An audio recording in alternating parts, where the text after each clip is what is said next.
જિલ્લામાં ward number 1 માં ticket કપાતા Harish પટેલનો બળવો. હરીશ પટેલ અપક્ષ ઉમેદવારી નોંધાવવાની કરી જાહેરાત. કોંગ્રેસે ચમચાગીરી કરનારને ટિકિટ આપી હોવાનો આક્ષેપ. 5 વર્ષ સારા કામ છતાં ટિકિટ ન મળ્યાનો રોષ. મુકુલ વાસનિકે ટિકિટ કાપી હોવાનો કર્યો દાવો. ચૂંટણી જીતી અપક્ષ તરીકે જ રહીશ તેમ કહેવું છે હરીશ પટેલનું. જ્યારે ગઈકાલે રાત્રે 1:30 વાગે લિસ્ટ આવ્યું તો જોઈને બધા અચંબામાં પામી ગયા. આખા ગુજરાતની અંદર કોઈ પણ પાર્ટીએ 2 પુરુષ 2 મહિલાની પસંદગી કરી, પણ જીતેલો અમારો વોર્ડ છે. અહીં આગળ અમારા 20 છાણીના બૂથ છે, પ્રભુત્વ અમારું સારું છે. તેમ છતાં 3 મહિલાઓની નામ ડિક્લેર થતાં બધા લોકો આશ્ચર્ય પામી ગયા. પણ અમારું મન મક્કમ છે. 5 વર્ષ ચૂંટણી જીત્યા. એની પહેલાં પણ પૂર હોય કે કોરોના હોય, અમે સખત મહેનત કરી છે.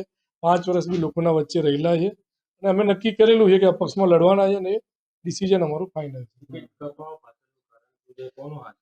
મુકુલ વાસનિક બહુ ક્લિયર છે કે એના જે નેતાઓ છે વોર્ડ નંબર 1ના, એમના જબ્બાને એમની ચમચાગીરી કરે છે, એટલે એમના આદેશથી અમારી ટિકિટ કપાઈ છે એવું અમિતભાઈ ચાવડાએ કીધું છે.